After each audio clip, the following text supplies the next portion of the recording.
Good morning. Happy Friday, July 3rd, day before the 4th, 250 years.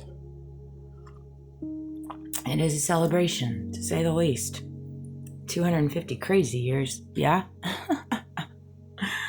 Some crazier than others. This one has definitely been an interesting year. The last few have, to say the least. I found myself thinking about that sometimes too.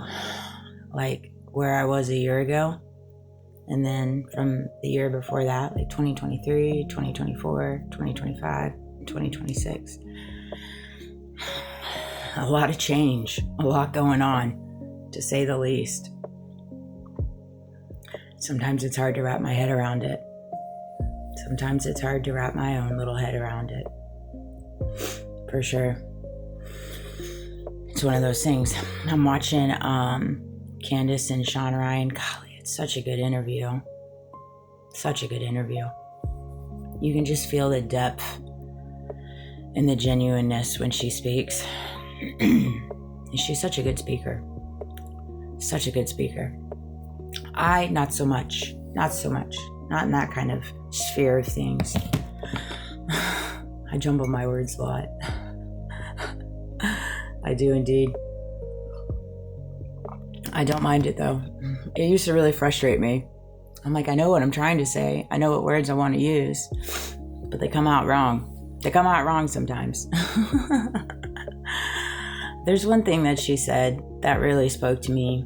Evil prevails when good men do nothing. That was really a hard pill for me to swallow. Seeing just all the good men in my life and just seeing what evil will do when it takes them down certain roads. And I say evil like just the conformity of this world, the inadequate feelings that they carry. And I don't just think it's good men. I think it's good men and good women. I think it's both. Although I do agree, I'm very conservative in the way that men are supposed to carry the protective role, you know? And it's one of those things, but I just think that so often enough when we get lost in these ways of describing certain things, we forget behind the veil of what these people are going through, how they were raised, what seems normal to them is not normal to us. You know what I mean? Like, she was talking about how Erica has grieved her husband and just the actions of Turning Point and even Trump. And it's like, it doesn't register to them that there's something disconnected there. Because you have to think they were brought up in a different world than you and I were. And so what's normal to us is completely different to them in the way they think. They lack human emotion. They lack human connection. They're just looking at the bottom dollar. They're just looking at the bottom control. They're just looking at the numbers, and the power and the ability to stay in power. That is their numero uno.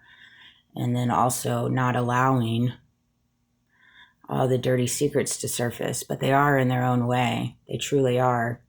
And it's unavoidable at this rate. It's just unavoidable. And they know that, you know, as the show trial approaches with Tyler and just everything that's transpiring with that. I mean, because in different ways, it is just a movie, you know, and it has been for some time now. We've just all been very asleep to it. And it's one of those things.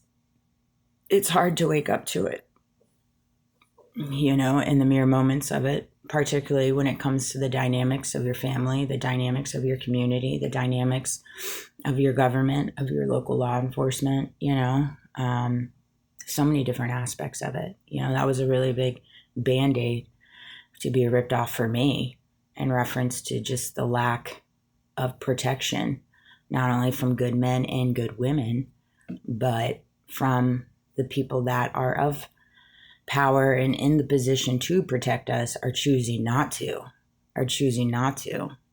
by their own free will. Now, granted, there's things on the back end that we don't know about, and I know that's deep. These people, I mean, you have to just think at the lengths that they're willing to go to, right? Just look at what happened to Charlie. They're willing to go at all costs. So imagine how all these people are tied into it, whether it be through blackmail and coercion and their livelihood being stripped of them, falsified accusations, falsified documents. I mean, they have the ability to truly do anything, which is really scary. That should be even more scarier, quite frankly, is the ability that they have to bend the law to their knee. That should be scarier than good men and good women doing nothing, right? Because the good men and the good women doing nothing are probably in chains, invisible chains. And if you're lucky enough not to be in those invisible chains, you should be thanking the heavens above for not being in those. That's the way I see it. You know? I would love, truthfully, to just walk back into time somewhat and handle some of these conversations and these circumstances and these manufactured things in my life and handle them completely different to where I could stop them right dead in their tracks instead of play into it because I was broken, because I was unhealed, because I didn't see the truth that I already knew deep within the pits of my soul, and be able to handle it accordingly, right? I think it would have changed the outcome a little bit, you know, and that's something I carry within my soul, and learning to forgive myself for that, you know, because it just, when you're succumb into a reality that isn't so much real, it's not authentic, it's not genuine, it's not true. It plays with your mind, you know, it can, it's designed to. And my back just did that.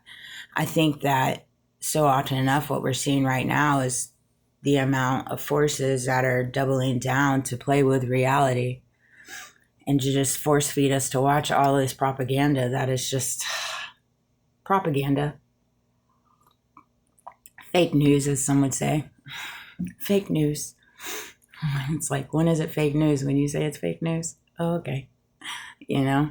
And it's just one of those things. You just kind of give people space. You give people space. Allow them to walk their path the way that they do. Because in the end, the truth will always prevail. You know? It always comes out in the wash. What above, so below. What's done in the dark will come to light. And it's something that people have to carry for a vast majority of their life, if not all of their life.